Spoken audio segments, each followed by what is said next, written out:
We are going to do something on Greenland, whether they like it or not. You know what their defense is? 2 dog sleds. We need Greenland for national security. Donald Trump যখন প্রথমবার Greenland কেনার ইচ্ছা পোষণ করেছিলেন, তখন আন্তর্জাতিক মিডিয়ায় অনেক হাসাহাসি হয়েছিল। অনেকেই ভেবেছিল ট্রাম্প হয়তো ভুলেই গেছেন যে দেশ বা দ্বীপ চাইলেই মুদি দোকানের মতো কেনা যায় না। কিন্তু হাসাহাসি থামিয়ে আমরা যদি একটু ডিপ জিওপলিটিক্স বা গভীর ভূরাজনীতির চশমা দিয়ে দেখি, তাহলে বুঝব ট্রাম্পের এই আবদার আসলে কোনো পাগলামি নয়।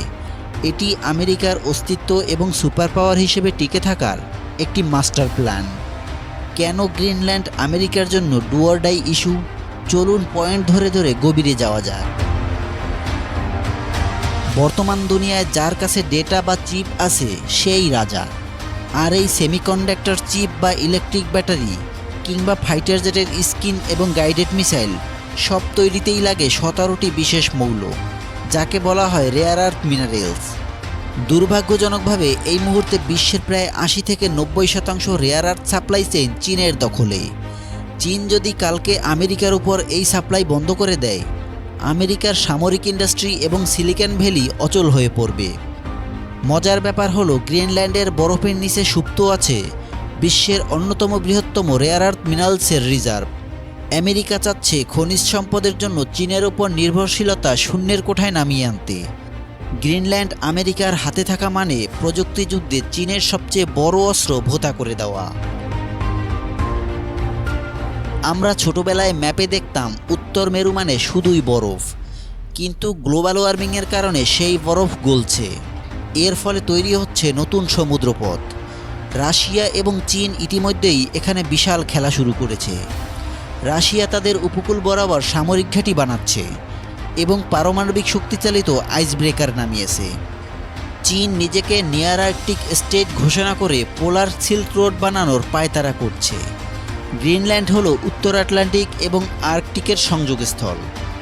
আমেরিকা যদি গ্রিনল্যান্ড নিয়ন্ত্রণ করতে না পারে, তবে রাশিয়া এবং চীনের সাবমেরিন আমেরিকার দোরগোড়ায় চলে আসবে। 19 শতকে যেমন সুয়েজ খাল দখল নিয়ে কারাকারি ছিল, 21 শতকে গ্রিনল্যান্ড এবং আর্কটিক রুট নিয়ে একই কারাকারি চলছে। অনেকে হয়তো জানেন না, গ্রিনল্যান্ডে আমেরিকার ইতিমধ্যেই একটি অত্যন্ত গোপন এবং গুরুত্বপূর্ণ সামরিক ঘাঁটি রয়েছে, যার নাম থুলা এয়ারবেস। এটি উত্তর মেরু থেকে মাত্র 900 মাইল দূরে। কেন এটি গুরুত্বপূর্ণ? রাশিয়া যদি কখনো আমেরিকার দিকে ইন্টারকন্টিনেন্টাল ব্যালিস্টিক মিসাইল বা ICBM ছোড়ে, তবে সেটি আসবে উত্তর মেরুর উপর দিয়ে। আর থুলা ঘাঁটিতে থাকা আমেরিকার রাডার সবার আগে সেই মিসাইল ডিটেক্ট করবে। অর্থাৎ আমেরিকার কোটি কোটি মানুষের জীবন বাঁচানো এবং পাল্টা আক্রমণের জন্য গ্রিনল্যান্ড অপরিহার্য। ট্রাম্প চান না ভবিষ্যতে কোনো বামপন্থী ড্যানিশ সরকার অথবা ইউরোপীয় রাজনীতির কারণে এই ঘাঁটির ওপর আমেরিকার নিয়ন্ত্রণ নড়বড়ে হোক। তিনি লিজ বা ভাড়া চান না, তিনি পার্মানেন্ট মালিকানা বা পূর্ণ নিয়ন্ত্রণ চান। কয়েক বছর আগে গ্রিনল্যান্ডে 3টি বিমানবন্দর তৈরির প্রজেক্ট এসেছিল। ডেনমার্কের কাছে টাকা ছিল না। চীন সাথে সাথে অফার দেয়, আমরা টাকা দেব, বিমানবন্দর আমরা বানাবো। সাথে সাথে আমেরিকার মাথায় হাত। গ্রিনল্যান্ডে চীনের বিমানবন্দর মানেই সেখানে চীনা ফাইটার জেটের উপস্থিতি। তৎক্ষণাৎ আমেরিকা ডেনমার্ককে চাপ দিয়ে চীনের সেই প্রজেক্ট বাতিল করায়। ট্রাম্প জানেন ডেনমার্ক একটি ছোট অর্থনীতির দেশ। আজ হোক কিংবা কাল চীন টাকার লোভ দেখিয়ে গ্রিনল্যান্ডে ঢুকে পড়বে। তাই ট্রাম্পের লজিক সিম্পল, শত্রু ঢোকার আগেই পুরো বাড়ি কিনে নাও।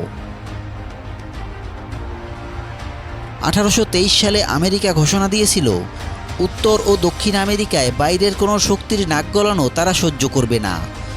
ভৌগোলিকভাবে গ্রিনল্যান্ড উত্তর আমেরিকার প্লেটের অংশ।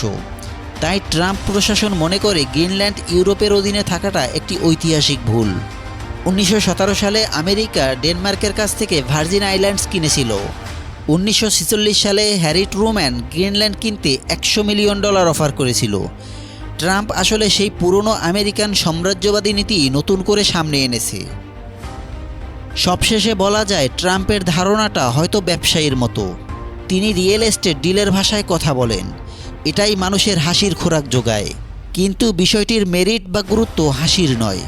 গ্রিনল্যান্ড কেনা এবং এর উপর পূর্ণ নিয়ন্ত্রণ প্রতিষ্ঠা করা আমেরিকার জন্য এখন আর বিলাসিতা নয়, বরং চীন এবং রাশিয়ার উত্থান ঠেকানোর জন্য বাধ্যতামূলক প্রয়োজন।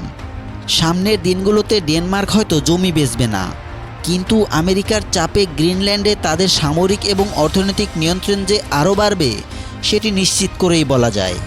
আপনার কি মনে হয়, আমেরিকা কি শেষ পর্যন্ত সামরিক কিংবা টাকার জোরে গ্রিনল্যান্ডের নিয়ন্ত্রণ নিতে পারবে, নাকি ডেনমার্ক নিজেদের আত্মসম্মান বজায় রাখবে? কমেন্টে আপনার মতামত জানান।